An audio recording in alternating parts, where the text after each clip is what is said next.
eu raison vraiment de def ko mandat de dépôt d'après li nga xam ne dajale nañ ko fi yow. Mandat de dépôt moom bon. C'est le juge qui a décidé mais il faut bien comprendre ce qui se passe. Ce qui se passe mooy Farba moom ci dossier principal bi dañ ko toppee 31 milliards mais 31 milliards yoo xam ne nii dafa doon xaalis boo xam ne nii da ko doon recevoir ci ay comptam te xaalis boobu ñoo ngi ciy cité Tahirou Sarr ñoo ngi ciy cité les Amadou Sall ñoo ngi ciy cité les Racine Sy et consorts am beneen dossier boo xam ne nii dossier 91 milliards la léegi dossier bi nga xam ne nii. rappelé que Tahirou Sarr tey dina wuyu ci waaw dossier bi nga xam ne nii mooy 31 milliards yi. ci la Farba génnewul xaalis dafa cautionné ay immeuble am ay biens am. ne yu toll ci 34 milliards waaw yu toll ci 34 milliards yoo xam ne dañ def expertise. 32 la sax. xam ni lii c'est 34 milliards. xam ni lii c'est 34 milliards léegi mu bëgg ko cautionné xam nga loolu c'est permis. même Tahirou Sarr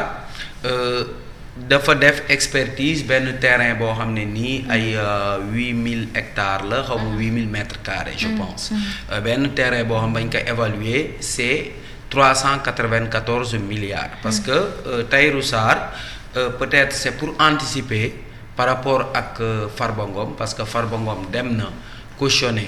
ñu bañal ko loolu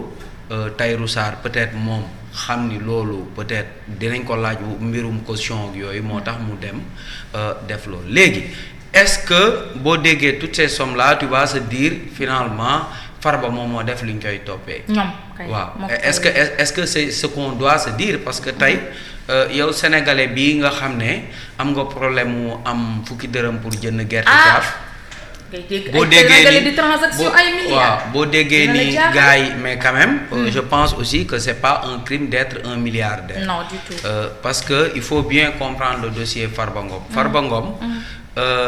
dossier am Farba lan lañ koy reprocher mooy yow da nga profité woon ci benn position boo xam ne ni nekkoon nga ko di créer ay société écran ay société yoo xam ne nii da nga koy jaaraleeg say frères ñoo ngi cité ñaari frères am on parle de Ismaïla Ngom et je pense de Birane Ngom nga créer ay société yoo xam ne nii yow da ngay dem démarcher ut ay marché yoo xam ne nii da nga koy gagner ci état mais yow doo ci feeñ ce marché yooyu yow say frère lañ koy jox léegi bu ñu ko joxee say frère ak yooyu day mel ni indirectement yow lañ koy jox te tamit yow maanaam da nga nekkoon ci benn lobbying boo xam ne nii ci wàllum foncier nga nekkoon boo xam ne nii yenn terrain yi yow da ngay dem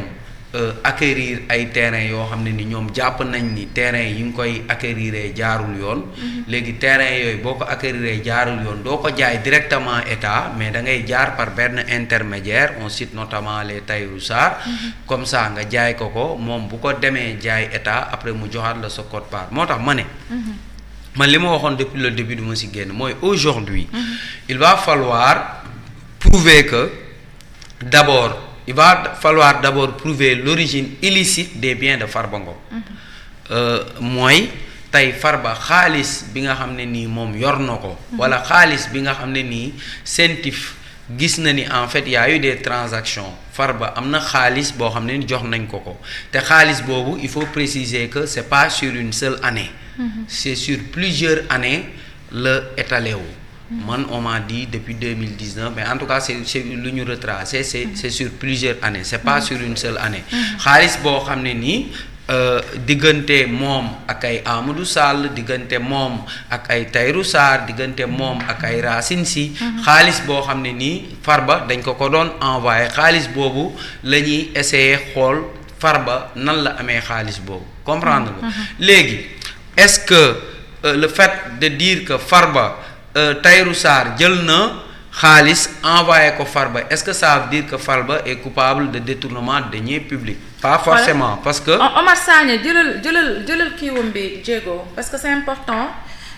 vu que dañuy wax ni moom dafa créé woon ay société yoo xamante ne da doon gagné ci marché yi Omar Sagna mi ngi wax alors cela veut dire que les marchés ne respectent pas les procédures de passation des marchés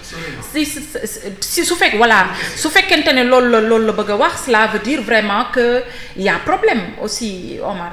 waaw loolu laay wax xam nga loolu il va falloir en fait c'est une enquête très sérieuse il va falloir d'abord déterminer comme Farba am na ay frère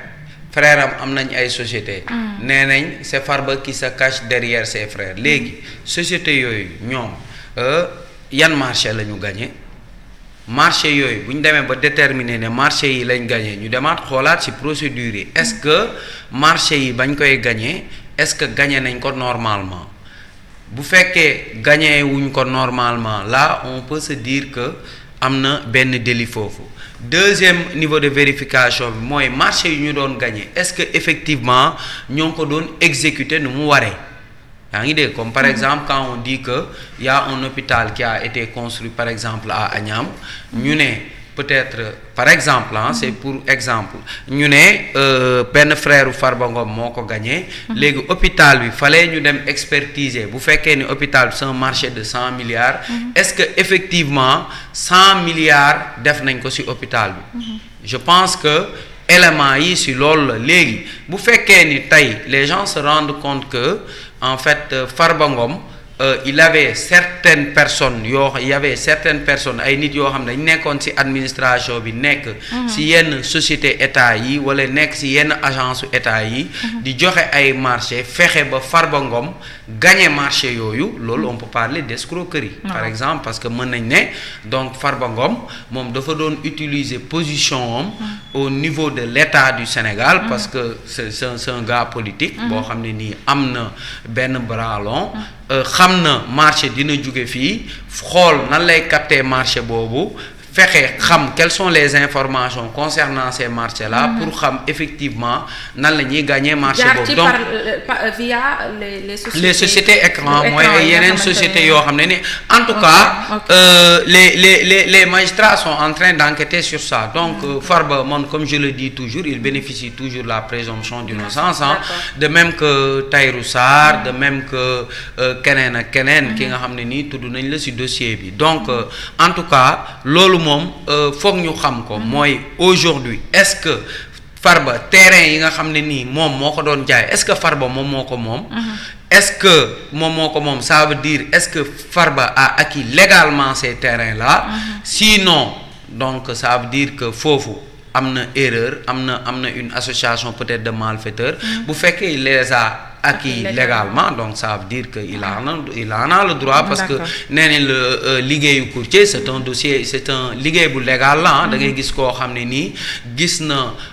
na la yow am nga benn 10 hectares quelque part moom courtier bi mu ñëw waxtaan ak yow nga jël dossier yi jébbal ko léegi moom mu dem jaay ko am ci ay commission parce que il se peut aussi que Farba moom terrain yooyu nga xam ne nii moom da ko doon jaay peut-être que moomu ko peut-être que moom intermédiaire la ci rek dem jaay terrain xam na ku mu koy jaay am na relation bi xam na Tahirou Sarr day yëngu ci terrain dem na ci Tahirou Sarr proposé na ko terrain bi Tahirou Sarr jënd terrain bi Tahirou Sarr fay ko peut-être moom mu jël xaalis bi fay ko keneen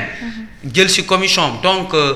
je pense que le dossier en est assez balbutiement donc il faut pas trop vite aller en besogne mais quand même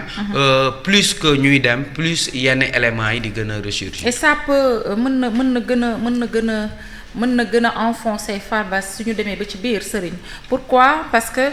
quand on parle de deniers publics yoo xamante ni jaar na trésor public cela veut dire que la liste est longue ci nit yi nga xamante ni mën nañu daanu ci dossier Farba Ngom li nga xamante ni mooy chef d'accusation yu tegu ci kawam ak li nga jàpp ni xëy na peut-être moom la ñu ko yóbboo kaso sa xalaat sëriñ. waaw dossier bii de moom la ma ci waxoon rek laay répéter beaucoup de gens vont tomber.